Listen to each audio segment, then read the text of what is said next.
It's game day. The stadium's packed. Millions are glued to screens. Group chats are exploding. Everyone's got their jerseys on. And then there's that one person who genuinely doesn't care. Not even a little. No team, no interest, couldn't tell you who's playing or what the score is. You probably think they're pretentious, contrarian, or just trying to be different. But here's the truth. People who don't watch football aren't fake intellectuals or attention seekers. There are actually 5 psychological types, and their minds work in ways that'll make you rethink everything about sports culture.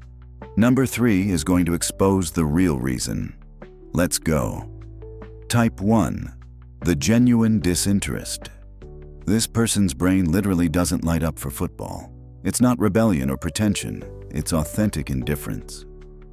While others get dopamine rushes from touchdowns, this person feels nothing. Like watching paint dry. Psychologically, interests aren't universal. Everyone's brain has different reward pathways. Some people get excited by sports, others by music, art, books, or science. Football simply doesn't activate this person's pleasure centers. They're not judging people who love it. They're genuinely confused by the intensity. Why are grown adults screaming at a TV over something they have zero control over? It's not criticism, it's honest bewilderment. Many tried to like it, went to games, watched with friends, gave it a real chance, but the spark never came. And they've accepted that's okay. Their indifference isn't a statement, it's just how their brain works. Type 2. The intellectual elitist. This person doesn't watch football because they think they're above it. In their mind, football is for the masses. Simple entertainment for simple minds. They've got more important things to do. Reading philosophy, attending art exhibits, discussing politics. Psychologically, this stems from what researchers call cultural elitism, and often insecurity masked as superiority. They've built their identity around being not like other people. Football is mainstream, therefore beneath them. The giveaway? They don't just not watch football, they make sure you know they don't watch football. Oh, I don't follow sports. I prefer intellectual pursuits. There's a subtle, or not so subtle, judgment embedded in their disinterest. Deep down, many elitists feel threatened by popular culture. If everyone likes something, it must be lowbrow. They need to distinguish themselves, and rejecting what's popular is the easiest way to feel special. The irony? This is just another form of tribalism. The same psychology that drives sports fandom, just with a superiority complex attached. Type 3. The time optimizer. Third, the time optimizer.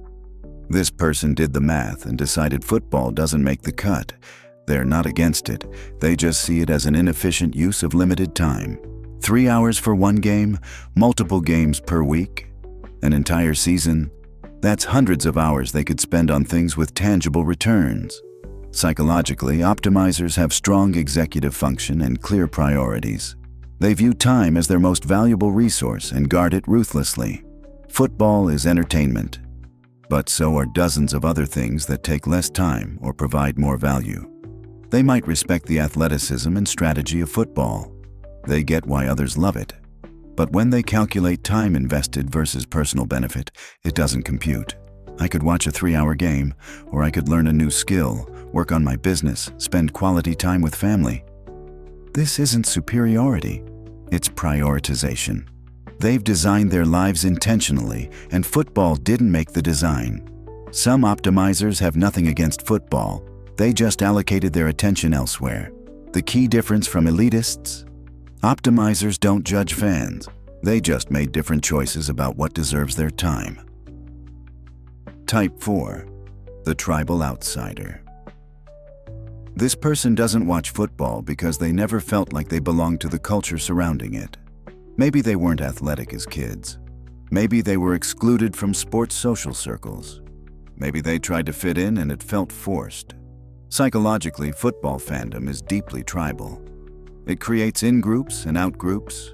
If you didn't get initiated into the tribe early, jumping in later feels awkward. You don't know the rituals, the inside jokes, the shared history. Tribal outsiders often feel alienated by sports culture. the aggressive masculinity, the US versus them mentality, the performative loyalty to teams. It all feels foreign, maybe even hostile. Some outsiders are genuinely hurt by past experiences, bullied by jocks, mocked for not understanding the game, made to feel less than for not caring.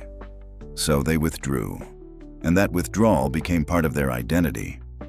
Others simply never connected with the tribal aspect. They're not anti-football, they're just not part of that particular tribe, and they've made peace with being on the outside. The tragedy is when outsiders want to connect, but the barrier feels insurmountable.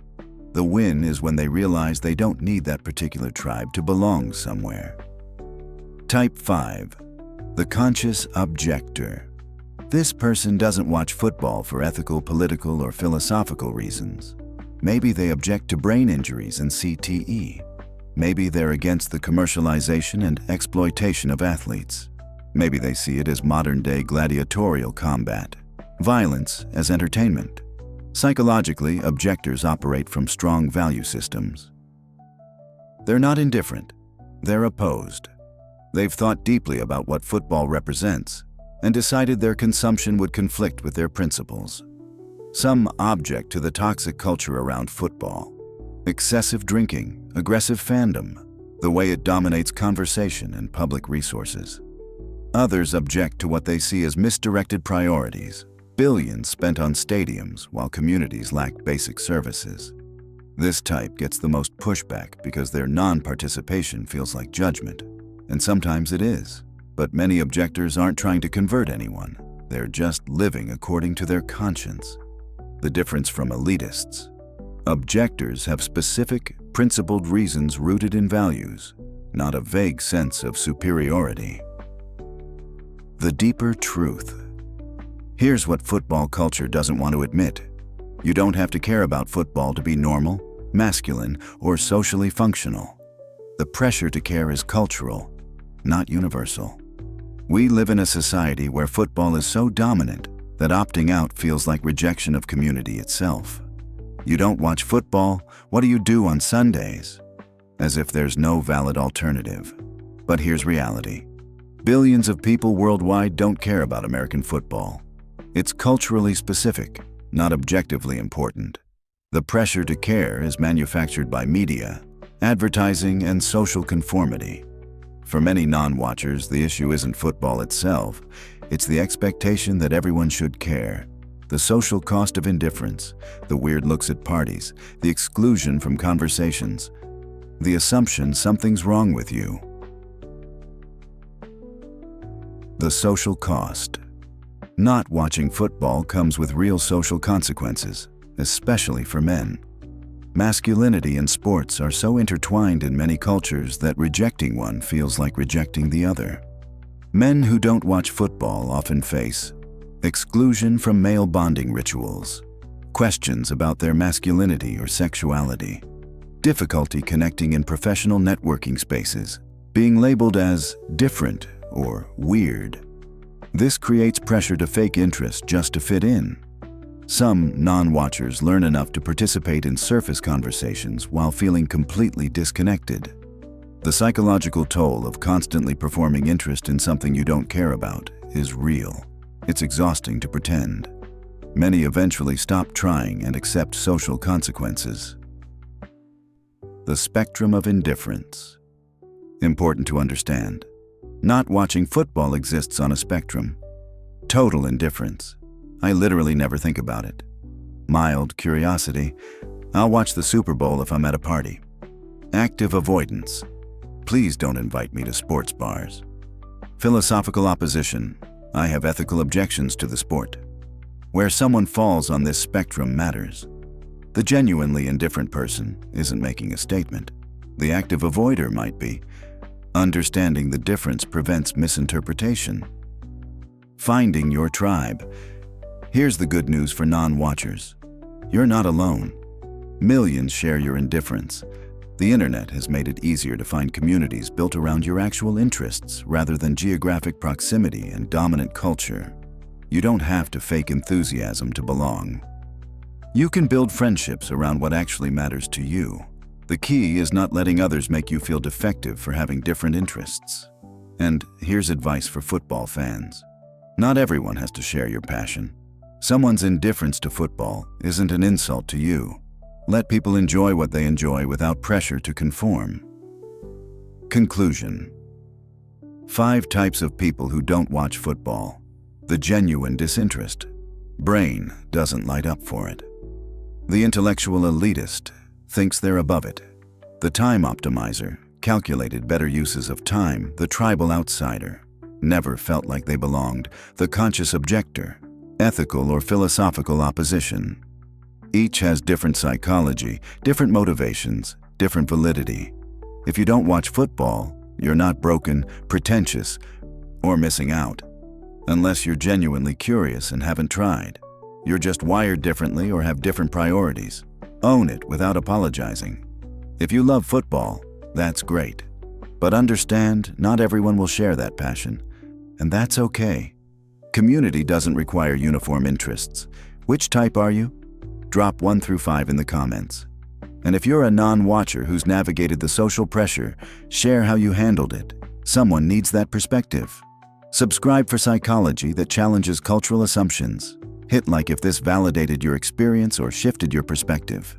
And remember, your interests don't define your worth. Whether you live for game day or couldn't care less, you're equally valid. Find your tribe, enjoy what you enjoy, and let others do the same.